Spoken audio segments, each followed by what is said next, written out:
Sveiki, esu humanitarinių mokslų daktaras Andrius Martinkus ir tęsime mūsų pamąstymus apie kintantį pasaulį ir apie lietuvių tautos, Lietuvos valstybės vietą šitame kintančiame pasaulyje. Dėkoju už jūsų rėmimą, dėkoju už jūsų patiktukus, už jūsų komentarus. Ir kągi, esame tikrai labai gražiame metų laike, vasarvidis, ilgiausios dienos, trumpiausios naktis, gamtoje labai daug šviesos, maža tamsos ir norisi kalbėti apie gerus dalykus, šviesius dalykus, bet deja visuomeniniame gyvenime, politikoje, pasaulyje ir Lietuvoje yra labai daug tamsos. Pagrindinis dalykas yra tas, kad mus valdo globalius vakarus, valdo dabar karo partija. Ir šitos karo partijos filialas dabar yra ir Lietuvoje, tai yra prezidentūra, tai yra Lietuvos Respublikos Seimas. Taip žmonės prezidento rinkimuose antrame ture balsavo už Nausėdą prieš Šimonytę, bet deja Nausėda ne tokiu dideliu mastu kaip Šimonytė, bet Nausėda irgi yra karo partijos statytinis, globalios karo partijos statytinis Lietuvoje. Ir šiandien aš norėčiau jums perskaityti tokį labai trumpą straipsnį iš vieno Rusijos portalo. Šitas portalas yra labai rimtas. Tai vienas geriausių portalų, kuris rašo apie geopolitiką. Vadinasi Katechon. Straipsnis labai trumpas, tik 3 pastraipos. Ir šitas straipsnis tikrai nėra propagandinis. Jis nėra propagandinis, todėl kad propaganda yra skirta plačiosios masėms, propaganda yra skirta plauti smegenis tūkstančiams, milijonams žmonių, o šitą straipsnį, šitą tekstą trumpą perskaitys labai mažai žmonių. Perskaitys galbūt keli tūkstančiai intelektualų Rusijoje. Dešiniųjų pažiūrų, tradicionalistinių pažiūrų. Taigi perskaitysiu šitą labai trumpą tekstą, nes jis parodo, kaip iš tikrųjų mąsto kai kurie Rusijos intelektualai. Taigi straipsnis vadinasi Lietuva ruošiasi karui su Rusija. Šalies parlamentas pritarė privalomosios karo tarnybos sugrąžinimui nuo 2026 metų. 18-22 metų jaunuoliai į kariuomenę bus šaukiami 9 mėnesiams.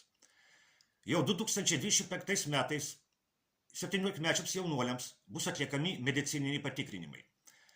2015 metais Vilnius, motyvuodamas geopolitinės situacijos pablogėjimu, atkūrė šaukimą į karo tarnybą, kuris buvo panaikytas 2008 metais. Iš pradžių buvo teigiama, kad jis įvedamas laikinai 5 metams, siekiant parengti pakankamą rezervą, tačiau po to parlamentas nusprendė, kad šaukimas bus nuolatinis. Dabar tarnybą kariuomenėje siekiama padaryti visuotinę. Lietuva ir kitos Baltijos šalys, taip pat Lenkija ir kitos Rusijos federacijos kaiminės vakaruose, rimtai vertina Rusijos grėsmę. Jei privalomoji tarnyba įvedama 2026 metais, galima daryti prielaidą, kad Lietuva tikisi prieiti iki karinio susirėmimo su Rusija iki 2030 metų. Būtent apie šios metus kalbėjo buvęs Didžiosios Britanijos gynybos ministras Benas Volesas. Prieš metus jis sakė, kad NATO susidurs su būtinybė pradėti tiesioginį karą su Rusijos federacija ir Kinija, taip pat ruošis branduolinio ginklo panaudojimui.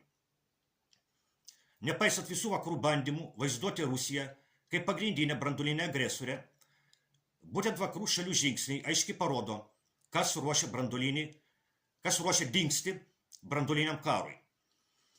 Tai iškalbingai patvirtina neseniai atnaujinti Joe Bideno potvarkiai dėl branduolinio ginklo panaudojimo sąlygų. Tačiau Vašingtonas neskuba suduoti prevencinio smūgio.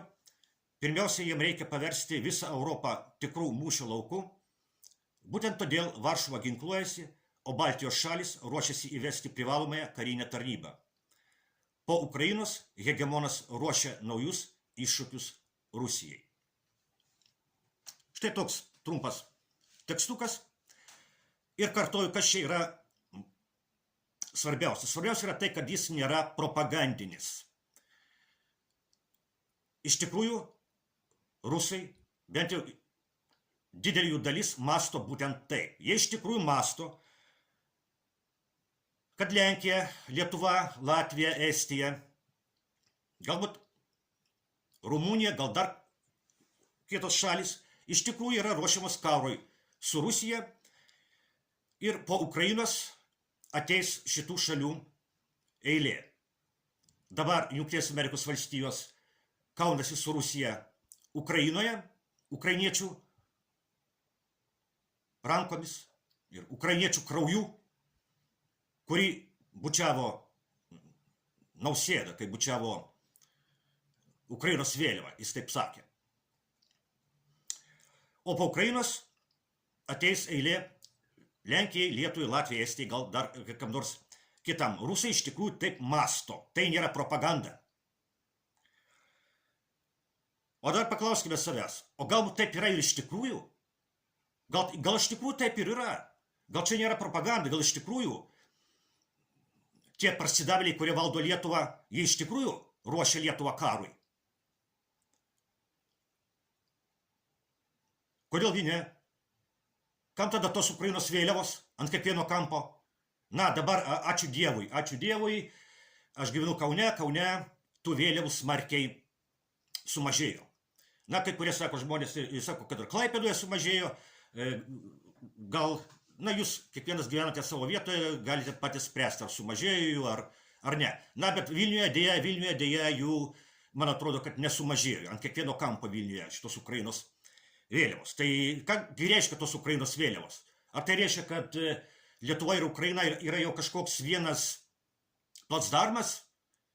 Tai tuomet gal iš tikrųjų po Ukrainos ateis Lietuvos eilė. Tai kągi,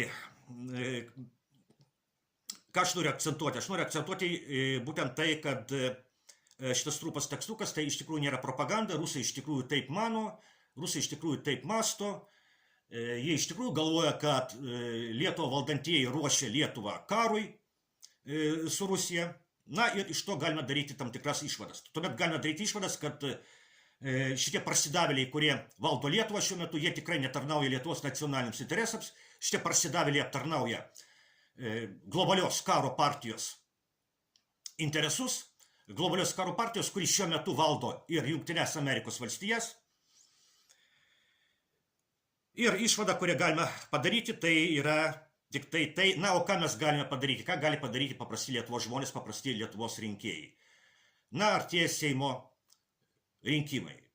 Vienintelis dalykas, ką mes galime padaryti, mes galime ateiti į šitos Seimo rinkimus ir pabandyti išmesti iš valdžios tą karo partiją, parsidavėlių, landsbergistų ir jų pakalikų.